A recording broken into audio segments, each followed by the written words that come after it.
that we saw here, what's it called, at the Pro Tour, excuse me, at Mahara's deck. And it hasn't really caught on past that, unfortunately. Yeah, it's definitely a deck where you see a lot of Planeswalkers that you could play.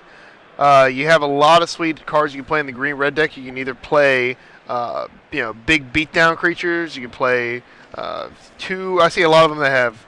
Yeah, I see a lot of two Xenagos and then like maybe two Domri. You see a few Planeswalkers splash in and out. But the big thing about this deck is just getting a lot of red. Or Green Devotion, excuse me, and then playing their god, because their god is real good. Yeah. It gets trampled, all your little dorks there, all your monsters, you can get them real big as well.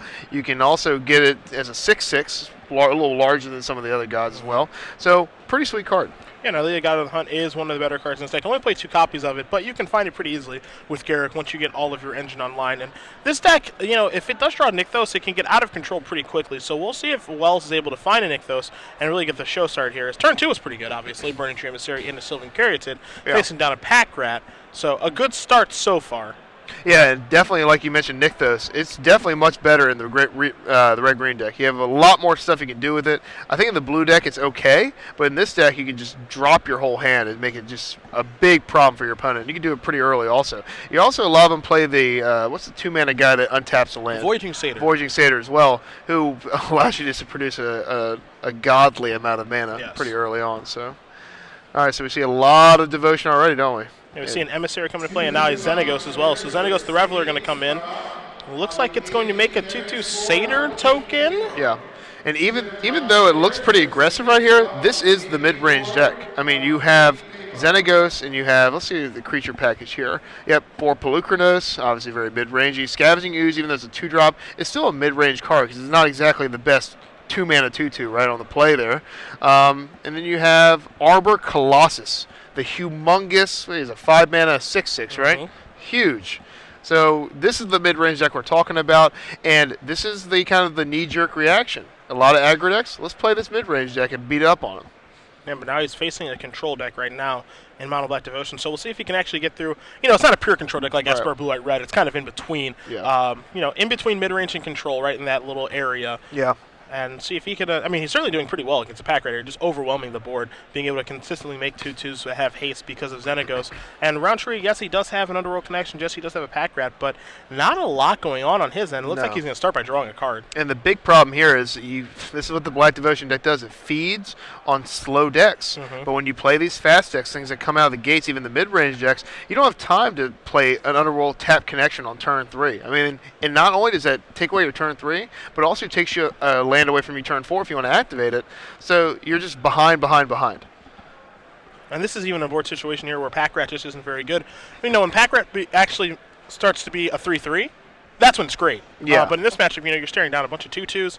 Obviously, Xenagos making 2/2 haste creatures. You need to make those Pack Rats into 3/3s, and then it can actually stand tall. And I think the reason why Collin drew a card is he didn't have a 4th land, because otherwise if he had a 4th land, it would have been a much better play to pass and have 3/3 rats. But, let's see, Xenagos is going to add mana here. Don't see this very often. He's I'm going to add... not be good. I'm going to add a ton of mana. Here's Pelucranos. And mana floating. It looks like what you got. 1, 2, 3, 4, 5, 6. He had 1 mana floating? So he adds a number of creatures. So just... Oh, 4. Yeah, so 4 total for that. And so what Pelucranos can do now is Monstrosity for 2 at will. Okay. And so Pack Rat... Looks like he's going to make a Pack Rat here. Maybe he doesn't remove a spell. Okay, so he's got Ultimate Price, but that can actually take care of the Pack Rat. Yeah. Can Pelucranos.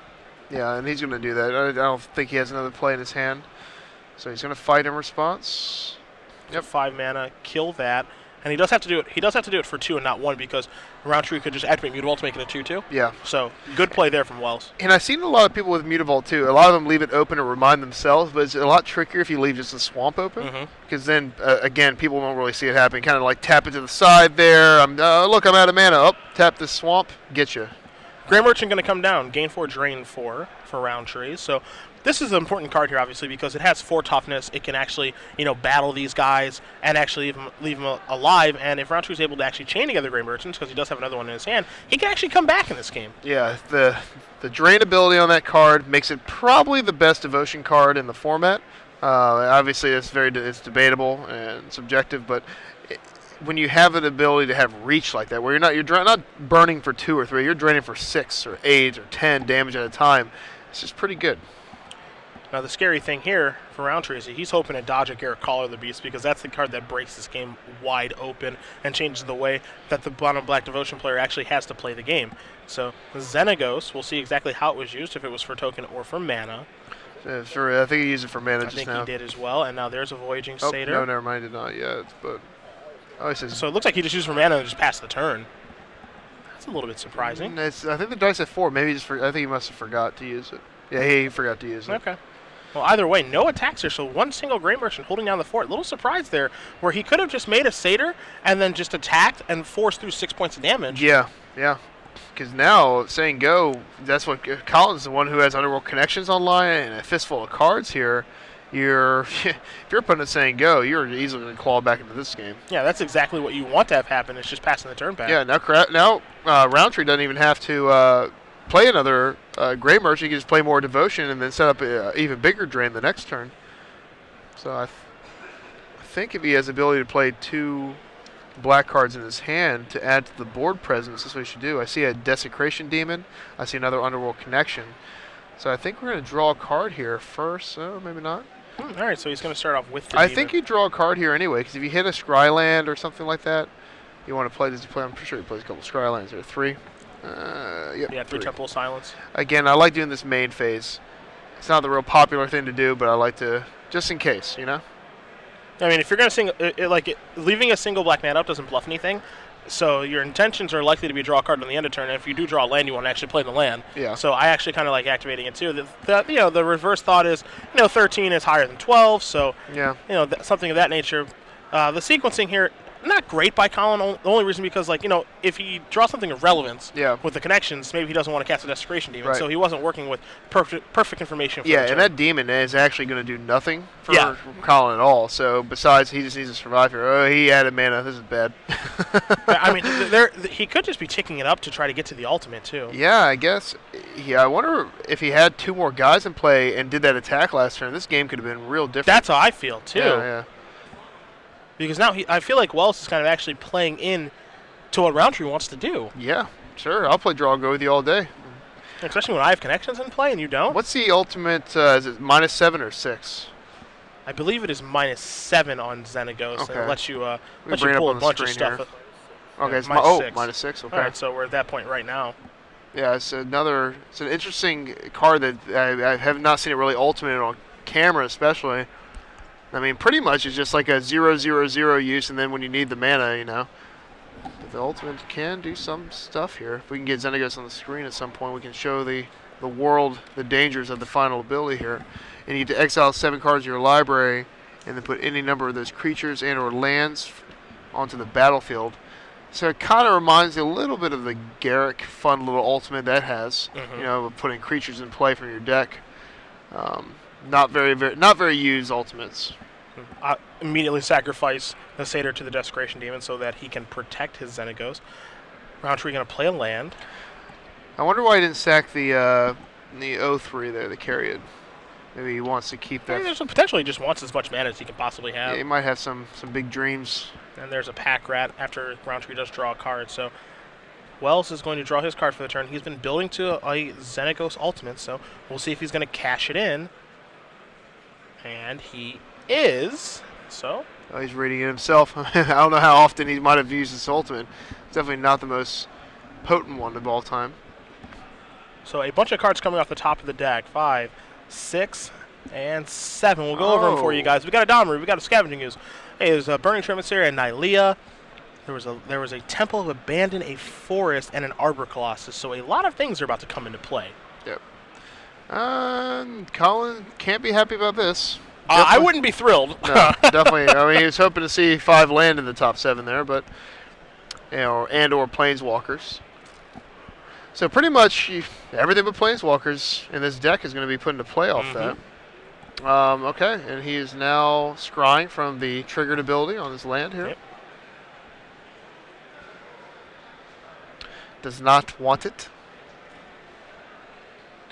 All right, so this is going to be a heck of an attack next turn.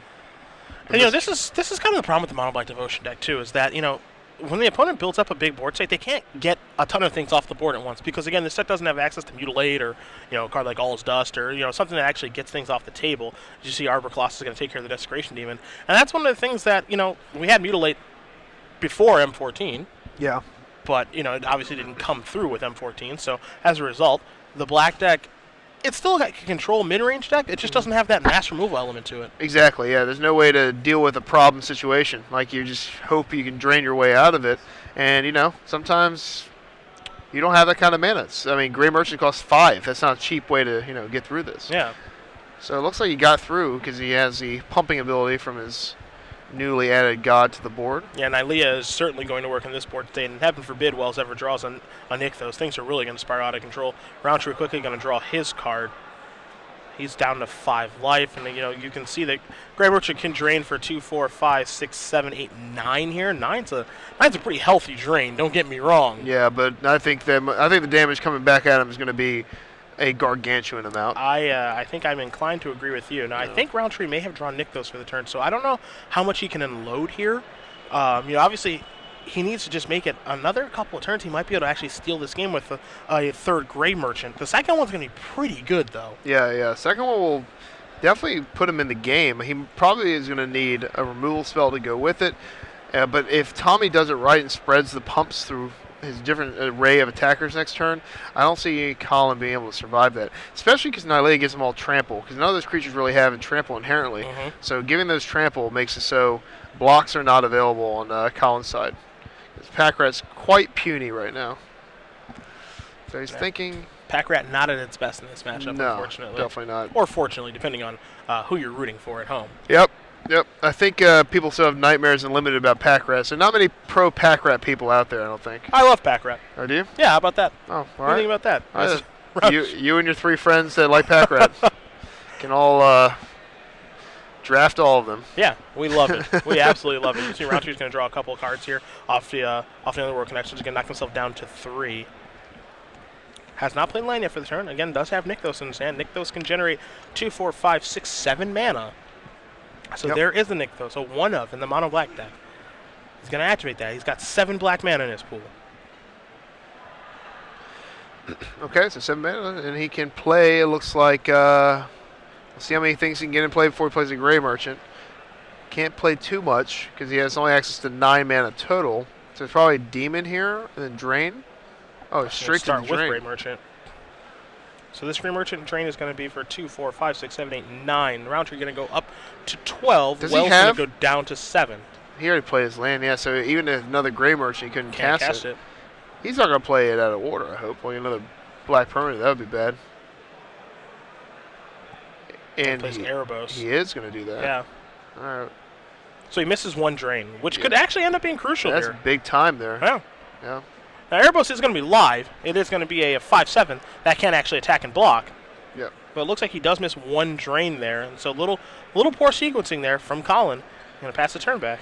All right, here's on the board. Something on there that control players need to make sure if you haven't played a lot of Standard is that little clause that says your opponents can't gain life is definitely very, very relevant when you are facing down Gray Merchants and you have Sinks of Revelation. Mm-hmm. Yeah, so you need to, a lot of times I'll spend whatever resource I have to deal with that over anything else in their deck. An interesting situation here is that you take a look at the lands that Wells has. He's got it looks like 8 lands out there. That means 2 Nylea activations, but there is no Nykthos out there as a Domri Raid is going to come into play. And looks like he can fight something, probably get one of these Gray Merchants off the board, but he's going to get 2 activations, and I don't know if Roundtree can actually survive here with the attack from everything coming. I don't think so. I think just how big the Arbor Colossus is by itself, it's already a 9/9. Yeah, there's no way he's going to survive this attack.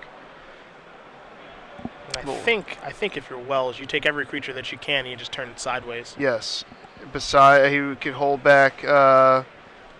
Nope, he should send them all in because he can only activate the land, or he can only activate Nylea once. Mm-hmm. So you should send in the Voyaging Satyr as well. So there's a couple that Scavenging Ooze that was off screen that can can come on in there that can too. Be more, yeah. So Scavenging Ooze, if there are 3 creatures in all graveyards, and it's fine not to do that one as well. Yeah. You see a couple blocks are going to take place here. And Collin kind of sort of throws his cards there. He knows just a ton of damage is coming. Yeah, I think what he's hoping for is just that that Will somehow makes a mistake here with the pumps or what have you. Yep. Again, Arbor Class is sitting at a 9-9, so 9 minus 7 is 2. 3, 4, 5, 6, 7, 8. Now, if he does pump that, now that's interesting. Because he pumps Nylea, but Nylea doesn't have trample. Oh. Everything else gets trample. Oh. So I don't know if that would have been a lethal attack or not. Oh. I think he may have been short so a couple points of damage. Nylea reads all other creatures you control? Correct. Now, Nylea is the only one who doesn't get trample. And it works that way with all, the other guy too, Heliod. Other creatures get vigilance, not Heliod. Oh. So, wish we could go back in time a minute there and see exactly how much damage is coming across, because you're only going to get one pump. Yeah. That's 2 extra damage. I think Roundtree may have ended that game around 1 or 2 life, and maybe, if he peels a Great Merchant, actually is able to steal it. But we'll never know, as Green Red Devotion is up a game over Mono Black Devotion. We'll go with Roundtree's sideboard first, and I know you have that in front of you. Yeah, so we look like pretty similar to the other lists we've seen from BBD and others that have done well with the deck. You have a second copy of Whip of Erebos. Obviously a very, very good card against decks that kill your stuff often. We don't have that in this matchup really, but it's tough to gauge because lifelink is so relevant in all these creatures that you have, especially when you're combating a ton of green guys on the other side. He's got 4 copies of Freakus Cure. Not so good against his deck. You can't really kill anything. You can kill a Voyaging Satyr, Burning Tremissaries, nothing real important. Doesn't look like he has much. He has 1 Pithing Needle I would bring in, and then probably Ratchet Bomb as well. Seems pretty good against this deck. So Take a look at Wells' sideboard here. 2 copies of Electrickery, 2 Mistcutter Hydra, 3 Mizium Mortars, a Fade into Antiquity, 2 copies of Nelea's Disciple, 2 Burning Earth, 2 Challenger Pyromancer, and a Sylvan Primordial. Taking a look here, just looking at cards that would potentially be good against a Mono Black Devotion deck, which is obviously very popular in our standard format, nothing really stands out as a great card in this matchup. I mean, Fade and Antiquity could take care of Underworld Connections. It can also take care of the gods since it does exile. But, not really that necessarily take care of Erebos. I wouldn't be surprised if Roundtree sideboards that out. And Underworld Connections is not that great in this particular matchup, as we just saw. Roundtree drew 2 of them and still lost. Disciple is more for your red decks. Burning Earth, obviously, for your Esper and blue-white-red control decks. Electrickery for your aggressive decks. Mistcutter Hydra for your blue decks. Yep. Mizium Mortars, not a lot of targets here. So, maybe he brings in Challenger Pyromancer, but he's already got 9 Planeswalkers. I don't know if he needs 2 more. And then Sylvan Primordial is perfectly fine, especially because you can get to it a little bit earlier and ahead of schedule and do to Nykthos. But I think that's the only card I would really want to board in this matchup. Yeah, I agree completely. So we'll see what happens here. I think that, I think the Green-Red Devotion deck's favored, and it kind of goes to that theory between what decks are good against other decks. And I think the mid-range deck has a real good shot at beating aggro decks and these Devotion decks because they just go big mana on you. Collin doesn't have a way to really interact with all their mana producers. I mean, you can get lucky with a Devour Flesh on turn 2 because half their mana producers have Hexproof. And then if you don't kill their early mana guys, they're just going to pretty much drop Haymaker after Haymaker after Haymaker on you. And if you're the Mono Black deck without any way to kind of clean the board up, you're not going to be able to deal with such a cluttered board like that. So we'll see. We'll see if he can get Underworld Connections going. Like you said, it wasn't that great, but on the play, it's a little bit better. Because I think the only way the Black Devotion deck's going to come out of this victoriously is if you outcard them on this matchup. So we'll take a look soon. All right, well, both players will be shuffling up. And if you guys are just joining us, Cedric Phillips, Shaheen Cerrone, Star City Games Open Series here in Dallas, Fort Worth, Texas. Your tweets will go to @SCG Live, hashtag SCGDAL. We'll be checking them all weekend long, as we do have Collin Roundtree with Mono Black Devotion playing against Tommy Wells, Green Red Devotion. Seen a lot of Devotion decks here this weekend. Not much of a surprise there, honestly. But we've also seen a lot of aggressive strategies here to kind of prey on the Devotion decks that really don't line up very well against Mono Red or Tom Ross's Sly deck, and even the Boros deck that Ben Lundquist won Los Angeles with last weekend. Yeah.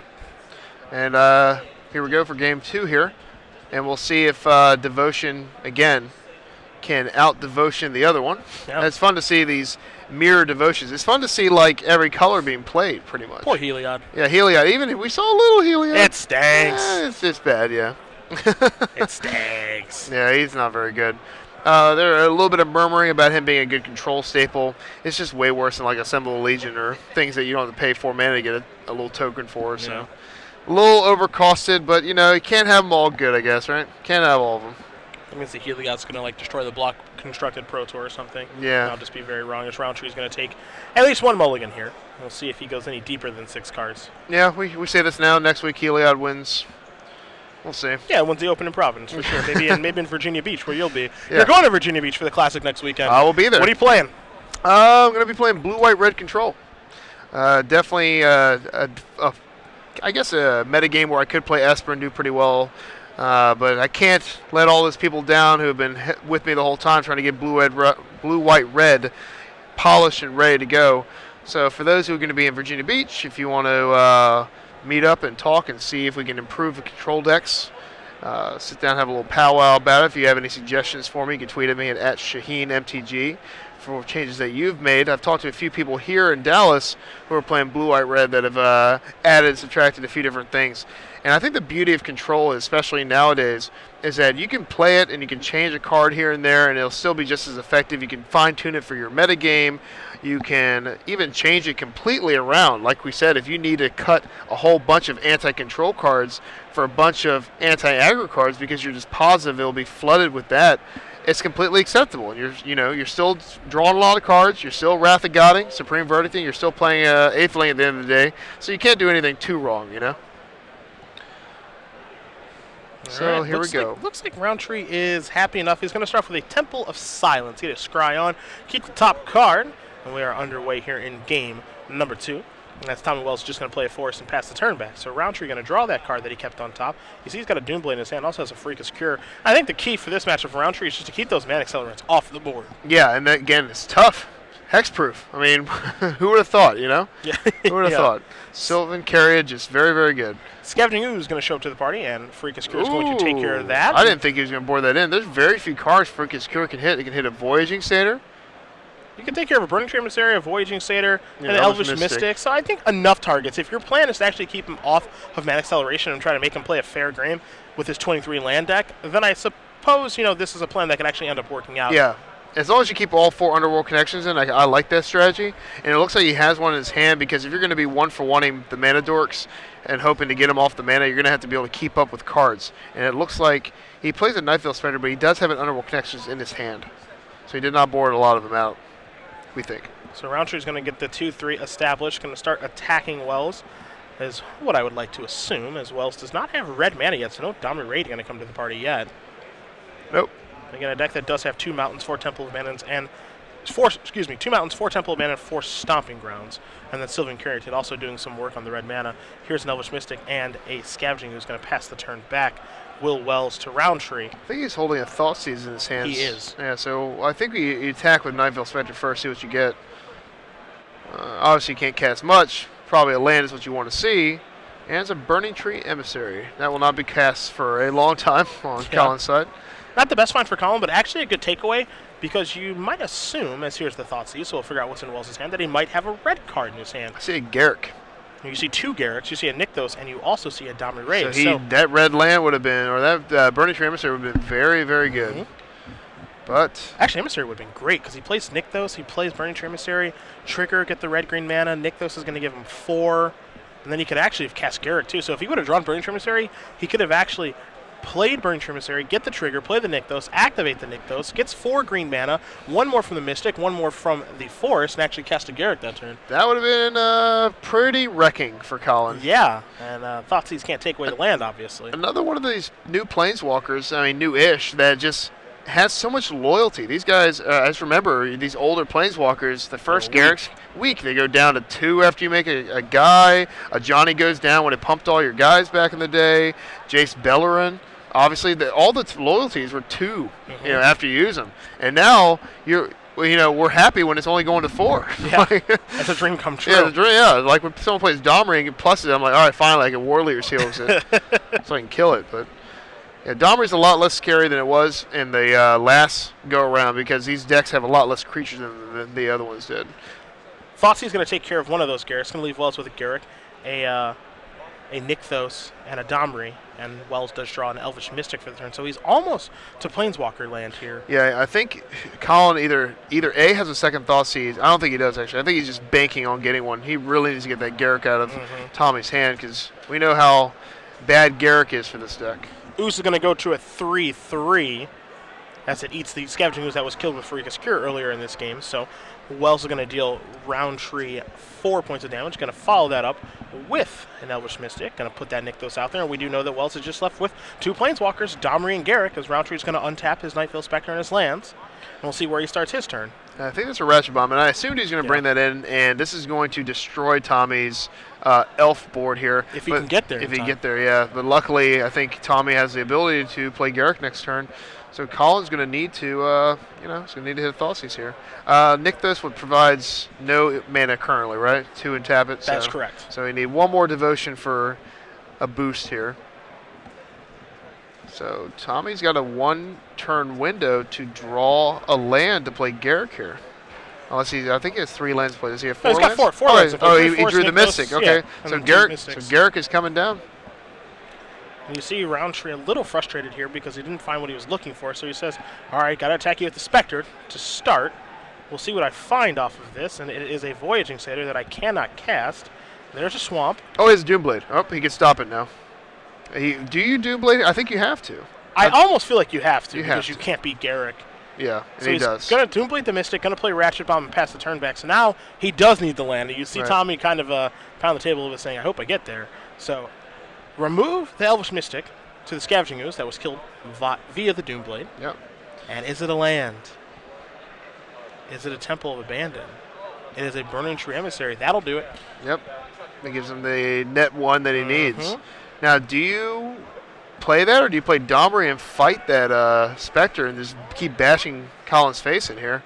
That's actually a legit question. That's tough because, I mean, Domri's not a bad card to have in play either. Yeah, you're right about that. And he's going to go with Domri. He is going to go with Domri. Okay. So he's going to bash fight here. Yep. And then he gets to eat that creature as well. Wish he would have tapped the Nykthos so he could actually eat the creature with the forest. Yeah. A slight hiccup on the tapping. Yeah. So he's not going to actually eat that. He's just going to attack. That's fine also. Just missing a point of damage here. Going to have to use that land later. Ratchet Bomb going to tick on up to 1. Roundtree going to quickly untap, draw his card. I'm pretty sure he is cardless right now or close to it. Yeah. Luckily, the Underworld Connections will fuel. Like mentioned earlier, you really need the Underworld Connections in this matchup because otherwise you're not going to beat Tommy's cards if you're not able to draw extra. Yeah, your 1-for-1 plan gets invalidated pretty quickly. Yeah. Thanks to Domri and friends. Yep. Planeswalkers do a nice job of doing that. Here's a duress off of the top. That's good. That's a good start. Now, he is sitting at 10 life, so that's certainly a step in the right direction. I would have drawn a card with Underworld Connections. Just always draw that card first. He's going to have to anyway. You're not going to be able to win this game off the top here. I think as long as it doesn't lead you to dead next turn, he's going to be attacking for 2, 4, 5, 6, 7, 8. Right? 3, 4. I count 7, but there's also Scavenging Ooze that could eat something. Yeah, so we're looking at probably 8. All right, so then you do pay this life and do it. And then you just put the bomb to 2.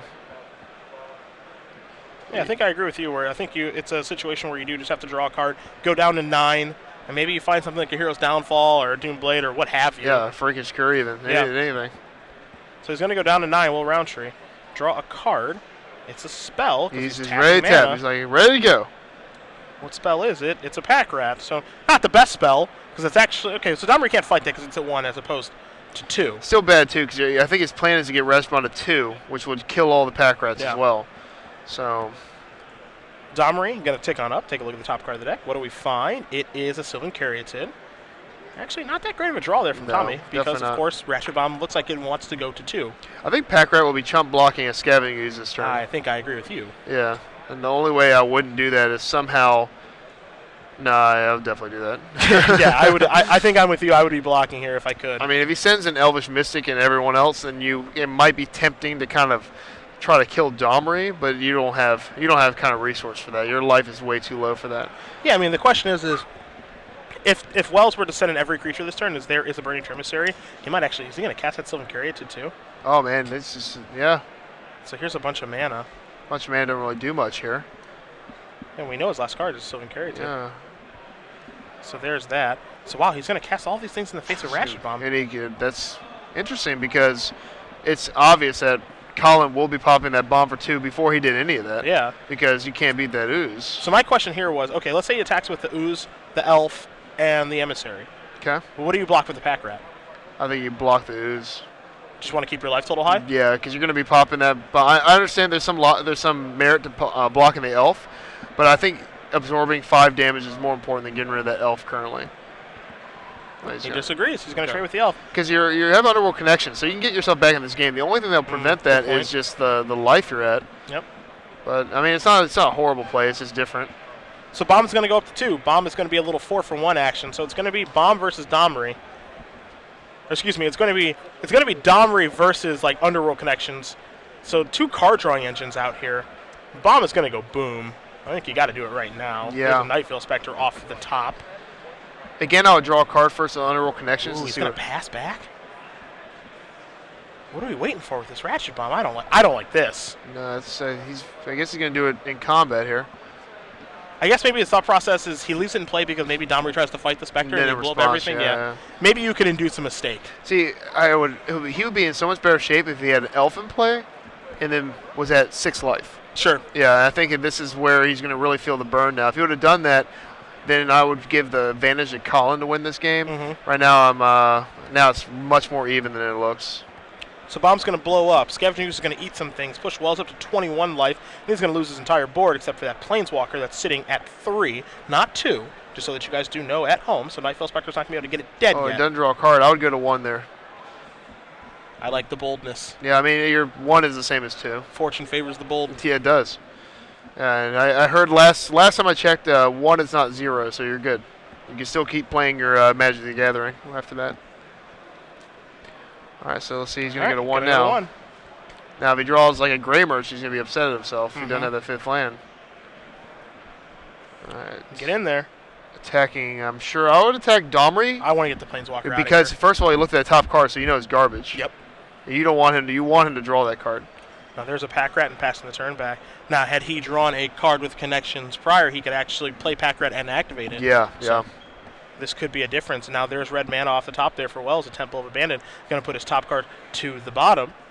He would have, playing a Scryland with Domri, obviously great. Yeah. That you're going to be a guaranteed hit. Take a look here. What do we find? It's a brick. Ooh. Again, I would.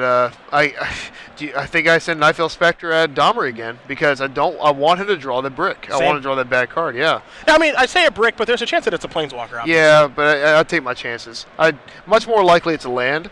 But yeah, like you said, it could be a Planeswalker, but probably not. And you also have to tread pretty carefully here too, that you don't make an error because it's very simple for.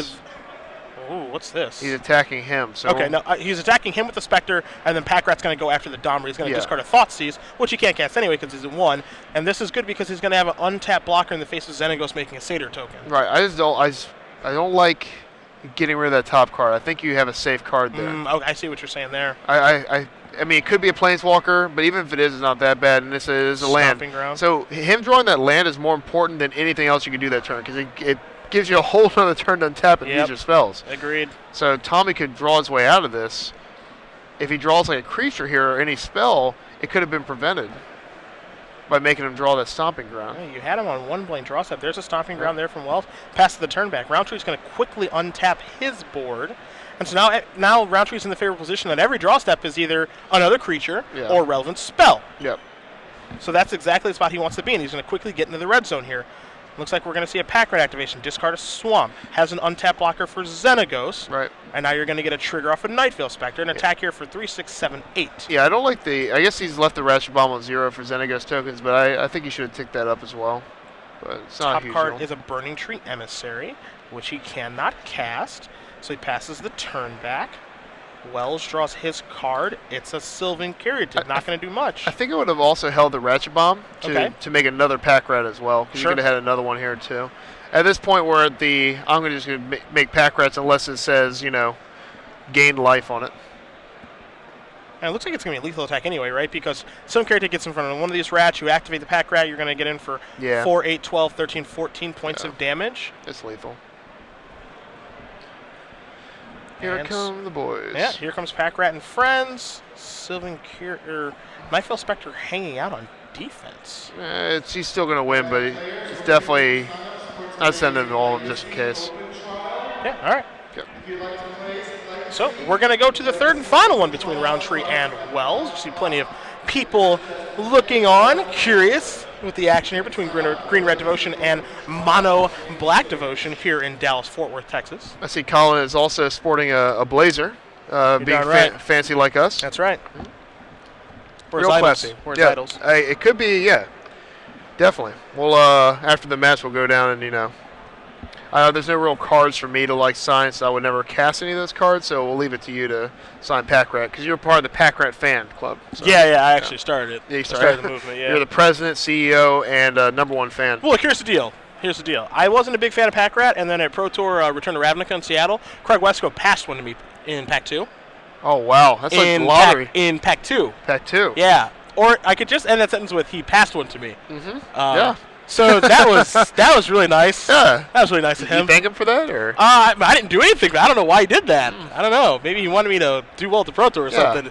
Just going around passing Pack Rats. Yeah. I mean, that's a bold strategy too. Yeah. That's like Wafo choosing to go second. It's just, I think it's charity. I don't know if it's that. It's just charity. he's a giving man. These are both giving men. Fair. Like I said, fortune favors the bold. Yeah, definitely. So I don't think I'd ever pass Pack Rat ever. I was past Olivia Volderin once, and that was fun. That's a different situation. That's a black and a red card. Black and a red card. Pack Rat is it goes in every single deck card. Yeah. It's actually one of when we used to host draft opens, those were awesome. And I got past that, and it was Pack 1, and I was very confused. Yeah.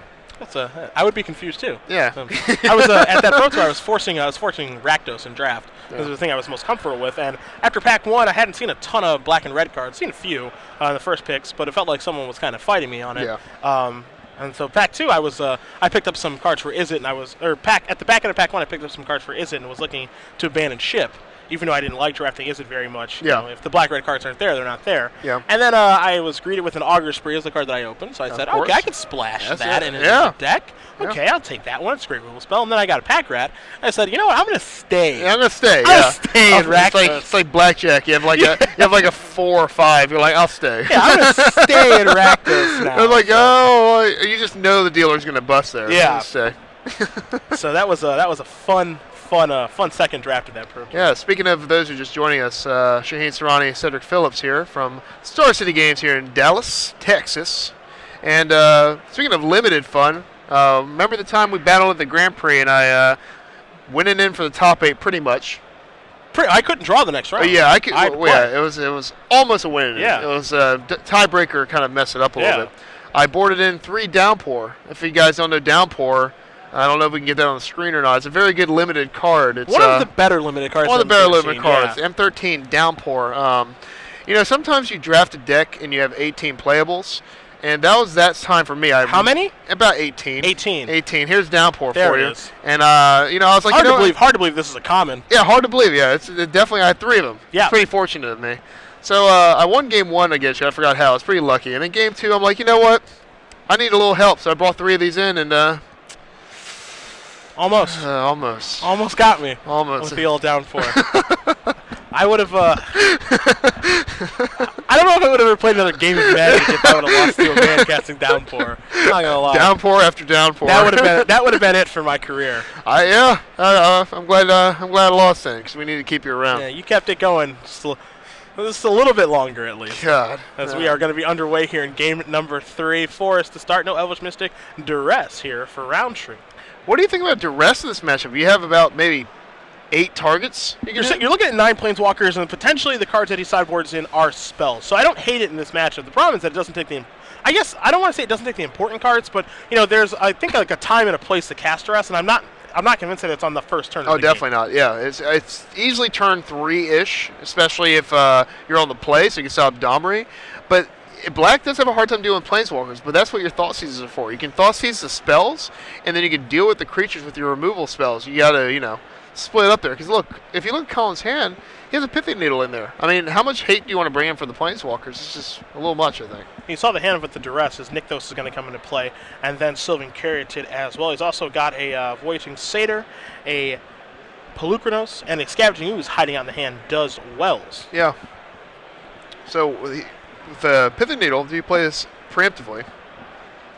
And do you name, like, I mean, what would you name? Like, yeah, I mean, that's the tough part, right? Yeah. What card are you supposed to name with the Pithing Needle in this matchup? Yeah, there's no, I mean, it's obviously you want to hit Planeswalkers, and that's kind of like why if he had Thoughtseize turn 1, he could Thoughtseize and take a creature, and then you can play the Pithing Needle, name the Planeswalker you saw, and then you can kind of 1-2 punch him. But with Duress, especially on turn 1, you're pretty much like just, hopefully this hits something. Yeah, the tough part here for Wells is that Wells doesn't really have very much land, so he's going to play another Sylvan Caryatid. He drew an Nylea for the turn. He passes the turn back. So again, he does have Voyaging Satyr. He does have a Scavenging Ooze and a Pelucranos. Collin reads Pithing Needle, see if he can name creatures, and he can, but it will. The difference between Pithing Needle and Phyrexian Revoker, there's a slight difference there. I think Phyrexian Revoker says you can't name land. Pithing Needle says it doesn't stop mana abilities. So you can name Sylvan Caryatid, but it wouldn't do anything because it's a mana ability with Pithing Needle. So that's why he's kind of reading it to make sure it does something. I think Collin's out of land too. I think you might be right about that. Oh, God. This is going to be a... Oh, yeah, you're definitely rather be on the green side because you got dudes that make mana for you. Collin's got nothing. Oh, no, he does. I wasn't sure if he had a land either, but he does have Mutable. He's going to play Connections and pass the turn back. So Wells is going to draw his card. He's teasing us. He draws a Forest for the turn. So now he's on line, basically. He can pretty much do anything he needs to. He does have the red mana through the Caryatids, and he does have a third land, and he's already drawn the best land in his deck in Nykthos. So going to start with some mana. There is a Nylea, God of the Hunt, and he's going to lead off with that as opposed to Pelucranos, because when he does play Pelucranos, the next turn, he can actually attack with a 6/6. Yeah, pretty good deal. Yeah. So Collin, now he doesn't have another land, so he's got to find one. I would start by activating our World Connections. Definitely need to hit mana here. This is where we're going to see, again, Devotion. This is why I kind of like the green-red Devotion a little bit better than the blue one, because the creatures aren't that bad. You know, you're not playing any junky creatures. You're playing a couple Utopia trees, and, you know, got a sweet God in the back end of that. There is a Thoughtseize. He's going to take care of Pelucranos, leaving Wells with a Scavenging Ooze and a Voyaging Satyr. You do a Devotion count. That'll bring Devotion up to 5. So Nylea will be able to attack next turn, assuming that that Roundtree, assuming that Wells wants that to happen. Pithing Needle going to show up here, naming Nylea, but again, not the best name with Pithing Needle. No, I think that probably is maybe not saying Collin's play was bad, but that's probably the worst Pithing Needle I've ever seen. Like in play, that is. You know, doesn't really stop anything. This creature still can trample. The pump is irrelevant because he's got a fistful of he's got 2 more creatures to come out anyway, so it only stops maybe 2 damage in 2 turns from now. You know.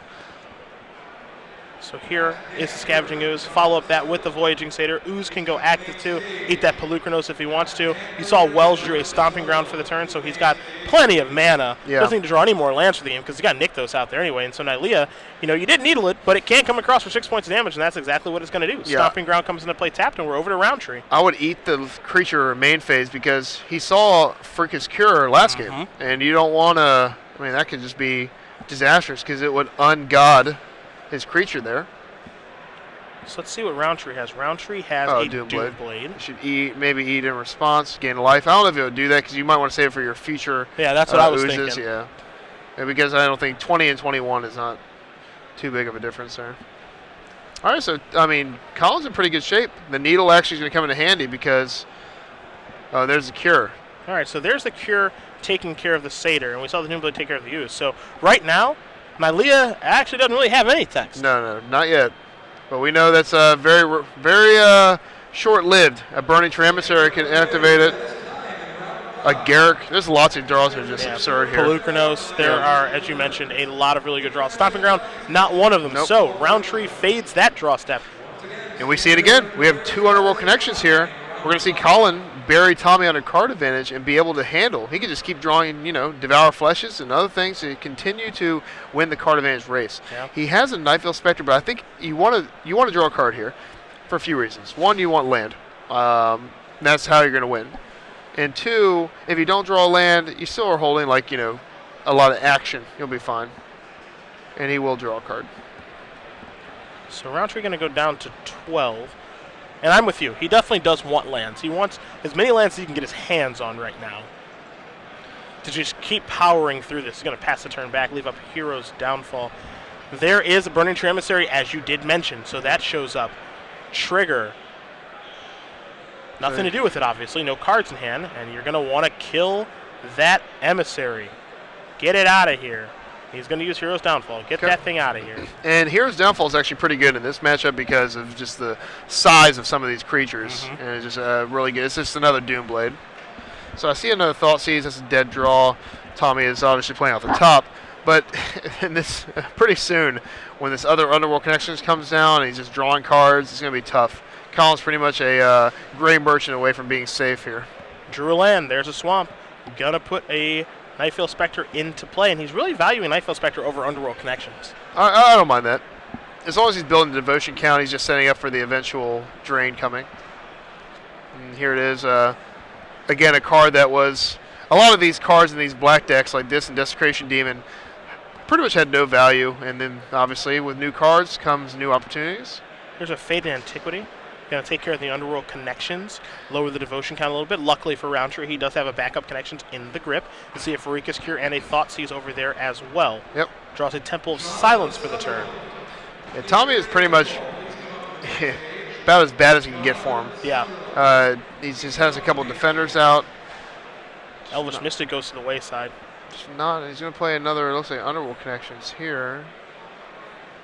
Start with the Scry. Yeah, put the card on the bottom. Definitely Scry first is good. And just continue the card advantage race to the top here. I think you do want to tap Mutavault to actually cast this, just so that you can have Farika's Cure available. Just in case, yeah, you play Xenagos, you can be able to interact with that creature. Yep, and he will. All right, so there is your Connections on the swamp. Pass the turn back. Wells going to untap quickly and draw a card. You see 4 minutes left on the clock here, and Wells just passes the turn back. So bad draw steps. Roundtree says, I'll take a card, however. Go down to 10 to do so. All right, and tough situation. Collin pretty much his biggest enemy right now is the clock. He needs to really pick up the pace here because Tommy is at 19. Luckily for him, he's drawn his first Gray Merchant of the game. So in comes Nightveil Spectre. Oh, that's going to be huge. Gonna put Wells down to 17. Trigger, what do we find? It's a forest. So now we can catch the Elvish Mystic and future green cards. Yep. And he's checking to make sure, have I played a land yet? The answer is no. So forest going to come into play. I'll take myself an Elvish Mystic. Thank you very much. Yep. Definitely caught me off guard here. The playability of Nightveil Spectre. Very good card. And now there is a Gray Merchant that's going to come into play. 2, 5, 7. Big drain. Big drain of 7. Does leave Underworld Connections up to be able to draw a card, and Roundtree getting some life back here. You see the power of Gray Merchant. Yeah. No denying that. No, definitely another limited superstar card. Another card that's a big stinker by itself. But in conjunction with all these cards, it does work. See, Wells draws another card for the turn. Just has not been able to find a Planeswalker or do anything. Has not been able to cobble together Devotion after these opening turns in the game. Plays a Forest for the turn. 6 mana. Is this going to be a Garruk? It is. That activates the God here. It does. Top 5 cards. We got a Nykthos. We've got an Elvish Mystic, a second Nykthos, a Temple of Abandon, and a Pelukrinos. So 2 for 5 is not bad. Yep. Get rid of all those lands. Put them on the bottom. And Nylea being active is a pretty big deal too, but still in some trouble here. Yeah, definitely in trouble still. I don't know if Collin has another drain, another Gray Merchant. Yeah, I'm not sure either. If he does, then this game is over. This second one will be much bigger. He can easily play one more Devotion card and have an easy above 10 drain. Nylea coming into the red zone, and if I'm Roundtree here, I just take this. I think I just take this hit too. I go down to 11. I mean, start by draw. I like starting by drawing a card. Right, yeah, I mean, he could block with Elvish Mystic. It's probably not going to be very impactful this game, but definitely don't block with Gray Merchant unless you have a whip in your hand. Because the whip would be it if he does have that. Yeah, the whip makes it acceptable. Otherwise, I'm with you. You want to leave all the Devotion cards on the table for as long as you can, so your future Gray Merchants are awesome. Yep. This is true. And let's, I guess we're going to have to wait and see. His hand's pretty, flicking it really quick. I can't really see. Yeah, it looks like he's going to take that damage, so he's going to go down to 10. So 10-10, which is, in theory, an even score. Yes, yes. However, one player has pretty pretty good amount of ammunition. We're seeing him tapping 5 mana very quickly, and this is Gary, the insurance salesman, for 3, 4, 5, 6, 7, 8, 9. With the Nightveil Spectre. Yep. Says I'm going to put you down to 1, and how about we make it none? Collin Roundtree does defeat Tommy Wells 2 games to 1. Mono Black Devotion moving on to 4-1, defeats Green Red Devotion. Yeah, we can make a Wish Foundation all we want and make somebody hit the limelight, get on camera.